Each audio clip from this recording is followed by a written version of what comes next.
When it comes to being hated by your peers and the fans, few wrestlers have mastered the art of drawing heat like the ones on this list. Whether it's due to backstage politics, controversial moments, or just their in-ring persona, these wrestlers have managed to earn the wrath of the wrestling world.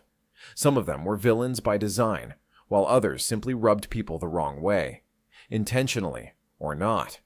From locker room nightmares to performers who just couldn't connect with the audience, these are the top 10 most hated wrestlers. Number 10. Hulk Hogan. Hulk Hogan may be one of the most iconic wrestlers of all time, but he's also one of the most controversial. While he was adored by fans during the height of Hulkamania, many in the wrestling industry grew to despise him for his backstage politics. Hogan was notorious for using his influence to keep himself in the spotlight, often refusing to lose cleanly or pushing back against younger talent who were rising through the ranks. This led to frustration among his peers, especially in WCW, where he had creative control over his character and frequently booked himself to remain dominant. By the early 90s, his superhero persona had grown stale, and his return to WWE in the mid-2000s saw him once again taking the spotlight from younger stars. However, the biggest blow to his legacy came outside the ring when a leaked tape revealed him making racist remarks. The backlash was severe, with WWE cutting ties with him for several years. While some fans have forgiven him, others see him as a symbol of an outdated era, making Hulk Hogan one of the most divisive figures in wrestling history. Number 9. Randy Orton. Fans may dislike Randy Orton due to his repetitive storylines, frequent babyface heel turns, and rumors about a difficult attitude backstage. Some also feel he's been lazy or coasting at times, and that his character hasn't evolved much over the years. Despite this, he's still highly regarded for his in-ring talent and legacy. Number 8. Brock Lesnar. Many WWE fans dislike Brock Lesnar because he is a part-timer who rarely appears but still holds top titles. His matches are often short and repetitive, relying heavily on suplexes and the F5. Fans never forgave him for ending The Undertaker's WrestleMania streak. He seems uninterested in WWE, treating it as just another payday. His long title reigns with rare defenses frustrate viewers. He has squashed beloved superstars like Kofi Kingston and Ricochet in seconds. Many feel he takes opportunities from full-time wrestlers. His dominance makes WWE storylines feel predictable and stale. Number 7. Goldberg. Many WWE fans dislike Goldberg because of his limited in-ring ability and short matches that feel repetitive. His returns often take opportunities from younger, full-time wrestlers. Fans were especially upset when he defeated The Fiend for the Universal Championship, ruining Bray Wyatt's momentum. His matches can be dangerous, as seen in his botched moves against The Undertaker. Some believe he relies too much on nostalgia rather than earning his spot. His streak in WCW is often criticized as overhyped. Fans feel he doesn't respect the business as much as other legends. His dominance sometimes hurts WWE's long-term storytelling. Number 6. Bob Backlund. Fans dislike Bob Backlund mainly because of his outdated wrestling style and overly traditional persona. His long WWE Championship reign in the late 70s and early 80s felt stale to some, especially as wrestling evolved. His 1994 comeback saw him adopt a crazed, preachy character that many found annoying rather than entertaining. Fans were frustrated when he defeated Bret Hart for the WWE Championship, viewing it as an undeserved victory. His promos often felt out of touch, and his old-school mentality clashed with modern wrestling. Many saw him as a relic of the past rather than a true main event star. Number 5. Hardcore Holly. Fans dislike Hardcore Holly because of his stiff wrestling style and reputation for being overly rough with younger talent.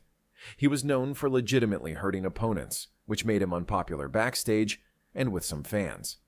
Many felt he lacked the charisma and mic skills to be a top star, but was still given pushes due to his tenure. His tough guy persona often came across as unlikable rather than entertaining. He never evolved much as a character, making him feel stale over time. His bullying reputation, particularly incidents with rookies in WWE's developmental system, hurt his image. Fans saw him as a solid mid-carder, but never a true main eventer. Number 4. Triple H. Fans have often hated Triple H due to his backstage influence and reputation for burying talent to stay on top. Many believe he used his relationship with Stephanie McMahon to secure multiple world title reigns and main event spots. His reign of terror in the early 2000s saw him dominate Raw, holding back rising stars like Booker T and Rob Van Dam. His slow, methodical wrestling style wasn't always exciting, making his long matches feel drawn out. He frequently reunited with D-Generation X, which some saw as a way to stay relevant. Fans also disliked how he defeated legends like Sting in WWE. Despite his later work in NXT, his earlier career left a bad impression on many. Number 3. Kevin Nash. Fans hated Kevin Nash for his backstage politicking and reputation for holding others down to keep himself on top. As a member of the clique, he influenced booking decisions, often at the expense of more deserving talent. His WWE Championship reign as Diesel was considered boring, with declining ratings and lackluster matches. In WCW, he ended Goldberg's undefeated streak unfairly with outside interference, angering fans. Many saw him as lazy in the ring, relying on basic moves without much effort. His frequent injuries and tendency to put himself over frustrated audiences. Fans also disliked how he helped ruin WCW with bad creative decisions. His ego often overshadowed his actual contributions to wrestling. Number 2. X-Pac. X-Pac was hated so much that it led to the term X-Pac heat, meaning boos out of genuine dislike rather than good heel work. Many found his character annoying, especially during his later WWE run when his rebellious act felt stale. His in-ring style, once exciting, became repetitive, with the same moves in every match. As a member of D-Generation X and the clique, some believed he was kept on TV due to backstage connections, rather than merit. His run in the early 2000s felt forced, with fans wanting fresh faces instead. Unlike other hated wrestlers, fans weren't eager to see him lose. They just wanted him gone. Number 1. Shawn Michaels. Shawn Michaels was hated by many fans and wrestlers due to his backstage politicking, arrogance, and role in controversial moments like the Montreal Screwjob. As a key member of the clique, he used his influence to hold others down and keep himself on top. His unprofessional attitude in the 1990s, including refusing to lose matches and faking injuries, frustrated fans and colleagues. The Rock has openly disliked Michaels because, early in his career, Shawn disrespected him and even tried to get him fired. Michaels' past behavior made many view him as selfish, though his later career redemption softened some of the hate. That's all from High Spot TV for now. Please like, comment, and subscribe, and tell us who you think should have been on the list.